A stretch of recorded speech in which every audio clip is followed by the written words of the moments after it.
بسم اللہ الرحمن الرحیم. السلام علیکم. میں سید اعجاز حسین کاظمی آپ سے مخاطب ہوں.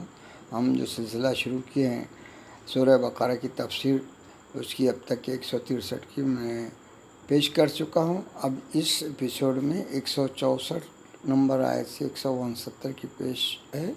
یہ تفسیر جناب علامہ سید ذیشان حیدر جوادی صاحب کی ہے جو میں پیش کر رہا ہوں. اور میں جو ہے تو اعجاز حسین کاظمی میرا چینل ہے، یوٹیوب چینل اعجاز کاظمی چینل کے نام سے جو ہے تو آپ اس کو یوٹیوب میں سبسکرائب کر سکتے ہیں. سبسکرائب کرنے کے بعد آپ کو یہ سب جو ہے تفاسیر اور دوسری باتیں بھی معلوماتی باتیں آپ کو ملیں گی. اور یہ میری کوشش ہے انشاءاللہ آپ لوگوں کا ساتھ رہا تو. سید اعجاز حسین کاظمی میرا نام ہے اور میرا جو یوٹیوب چینل ہے اس کو آپ اعجاز کاظمی چینل اتنا لکھ دیں یوٹیوب پہ تو میرے پوری جو تو ویڈیوز آپ کے سامنے آئیں گی. اب یہ جو قرأت ہے یہ آیتوں کی جناب عبدالباسط صاحب کی زبانی آپ کو سنا رہا ہوں. اور انشاءاللہ جو ہے تو آپ یہ سنیں گے اور اس کے بعد جو ہے تو آپ کو تفسیر سنائی دی جائے گی. تفسیر کے بعد جو ہے آگے آپ کو تفسیر کے آگے جو ہے إن في خلق السماوات والأرض واختلاف الليل والنهار والفلك التي تجري في البحر بما ينفع الناس والفلك التي تجري في البحر بما ينفع الناس وما أنزل الله من السماء من ماء فأحيا به الأرض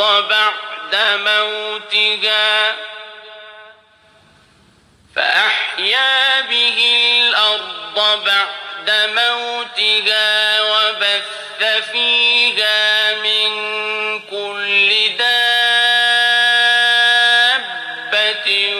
وتصريف الرياح والسحاب المسخر بين السماء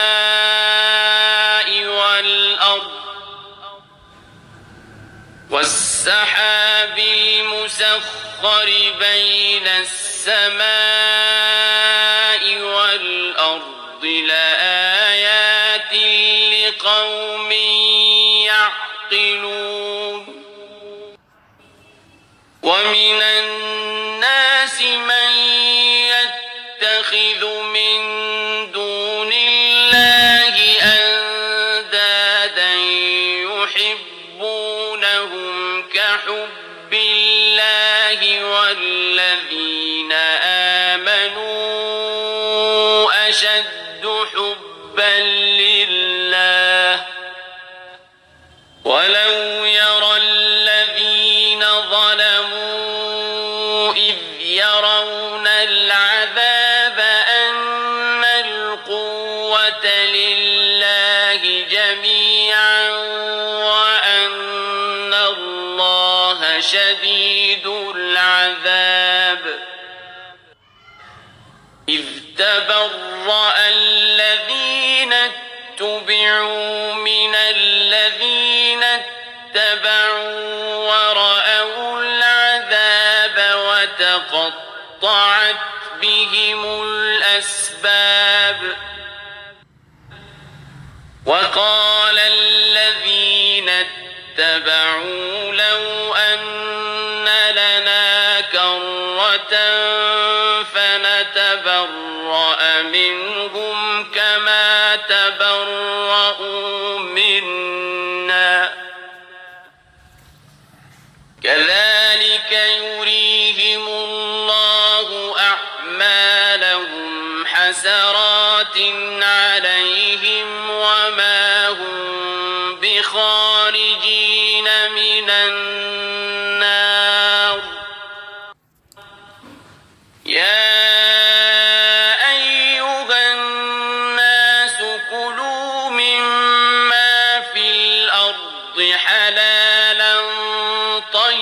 قريبا ولا تتبعوا خطوات الشيطان إنه لكم عدو مبين إنما يأمركم بالسوء والفحشاء وأن تقولوا على الله ما لا تعلمون. اب آیت نمبر 164 کا ترجمہ سنیے. بے شک زمین و آسمان کی خلقت، روز شب کی رفت و آمد، ان کشتیوں میں جو دریاؤں میں لوگوں کے فائدے کے لیے چلتی ہیں، اور اس پانی میں جسے خدا نے آسمان سے نازل کر کے اس کے ذریعے مردہ زمینوں کو زندہ کر دیا ہے، اور اس میں طرح طرح کے چوپائے پھیلا دیے ہیں، اور ہواؤں کے چلانے میں اور آسمان اور زمین کے درمیان مسخر کیے جانے والے بادل میں صاحبان عقل کے لیے اللہ کی نشانیاں پائی جاتی ہیں.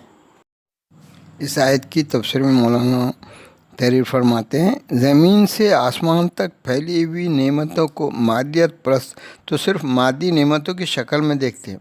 ان کی نگاہیں آفاق میں گم ہیں. ذرا ان مادیت پرست ریسرچ کرتے رہتے ہیں، انہیں سوچنے کی توفیق ہی نہیں ہوتی کہ درون پردہ صد رنگ کائنات کارساز ذہن ہے، ایک باشعور ذات، اور در حقیقت عقل اسی ادراک کا نام ہے. جیسا کہ امام جعفر صادق علیہ السلام نے فرمایا ہے کہ عقل اس جوہر کا نام ہے جس سے اللہ کی عبادت کی جاتی ہے اور جنت حاصل کر لی جاتی ہے. عقل محسوسات اور مشاہدات میں گم ہو جانے کا نام نہیں ہے. عقل ان تمام حجابات کو ہٹا کر جلوہ ربوبیت کے دیکھنے کا نام ہے. یہ کائنات ایک طرف وجود خدا کی دلیل ہے، دوسری طرف اس کی وحدانیت کی علامت ہے کہ اس کے علاوہ کوئی ایسی مخلوقات کو ایجاد کرنے پر قادر نہیں ہے. اور جو لوگ ایسا تصور رکھتے ہیں کہ وہ کل روز قیامت دیکھیں گے کہ سارا اختیار صرف خدا کے ہاتھ میں ہے، لیکن اس وقت گزر چکا ہوگا، بہتر یہ ہے کہ اس کا احساس اسی دنیا میں ہو جائے جسے آخرت کی کھیتی قرار دیا گیا ہے. اب آیت نمبر 165 کا ترجمہ سنیے. لوگوں میں کچھ ایسے لوگ بھی ہیں جو اللہ کے علاوہ دوسروں کو اس کا مثل قرار دیتے ہیں اور ان سے اللہ جیسی محبت بھی کرتے ہیں، جبکہ ایمان والوں کی تمام تر محبت خدا سے ہوتی ہے. اور اے کاش ظالمین اس بات کو اس وقت دیکھ لیتے جو عذاب کو دیکھنے کے بعد سمجھیں گے کہ ساری خود صرف اللہ کے لیے، اور اللہ سخت ترین عذاب کرنے والا ہے. اب آیت نمبر 166 کا ترجمہ سنیے. اس وقت جبکہ پیر اپنے مریدوں سے بیزاری کا اظہار کریں اور سب کے سامنے عذاب ہوگا اور تمام وسائل منقطع ہو چکے ہوں گے. آیت نمبر 166 کا ترجمہ سنیے. اور مرید بھی یہ کہیں گے کہ اے کاش ہم نے ان سے اس طرح بیزاری اختیار کی ہوتی جس طرح آج ہم سے نفرت کر رہے ہیں. خدا ان سب کے اعمال کو اسی طرح حسرت بنا کر پیش کرے گا اور ان میں سے کوئی جہنم سے نکلنے والا نہیں.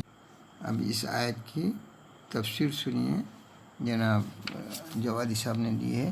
دنیا داری اور جاہ طلبی کے لیے عوام کو گمراہ کر دینا آسان ہے، لیکن اس کا انجام بڑا دردناک ہوتا ہے. قرآن مجید نے اس منظر کی تصویر کشی کی ہے کہ پیر اپنے مریدوں سے بیزاری اعلان کریں گے، مرید دنیا میں بیزاری نہ کرنے کی حسرت میں مبتلا ہوں گے، روابط ٹوٹ چکے ہوں گے، عذاب کا سامنا ہو اور جہنم سے بھی نکلنے کا کوئی امکان نہ ہو. یعنی اس قدر بیزاری کے بعد بھی دونوں کو ایک ساتھ جہنم میں رہنا ہوگا. آیت نمبر 168 کا ترجمہ سنیے. اے انسانوں، زمین میں جو کچھ بھی حلال و طیب ہے اسے استعمال کرو اور شیطانی اقدامات کا اتباع نہ کرو، وہ تمہارا کھلا ہوا دشمن ہے. اس آیت کی تفسیر میں جوادی صاحب تحریر فرماتے ہیں، اسلام دین طہارت و پاکیزگی ہے.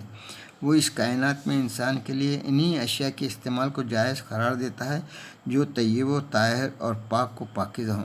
حلال اور طیب میں ایک نازک سا فرق یہ ہے کہ حلال ہر اس شے کو کہتے ہیں جو قانون کی روشنی میں جائز ہو، چاہے واقعاً جائز نہ ہو، اور طیب وہ شے ہے جو واقعاً بھی جائز ہو۔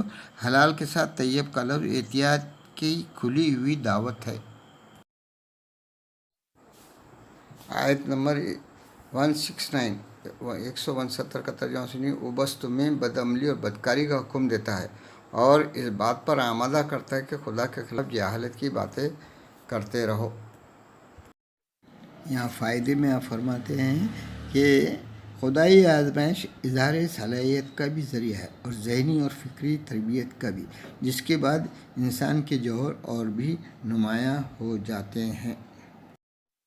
یہاں تشریح میں سب سے پہلے جو تشریح ہے یہ پھیلاؤ توالد اور تناسل کے نتیجے میں ہوا ہے، ورنہ آبادی میں اضافہ نہ ہو سکتا۔ دوسری تشریح و تصریف ریا مختلف ہواؤں کا چلنا، جیسے جنوبی، شمالی، گرم، سرد، تیز، سست، عقیم، سرسر، نسیم، صبا، باد سموم وغیرہ۔ اور اس کے بعد یہ لفظ انداد یعنی ند کی جمع ہے، یعنی امثال، اور اس سے مراد اصنام وغیرہ ہیں۔ اور چوتھا تشریح اسباب، سبب کی جمع ہے، سبب اس رسی کو کہتے ہیں جس سے درخت اور پودے وغیرہ باندھے جاتے ہیں تاکہ آگے بڑھ سکیں اور برابر ہو سکیں۔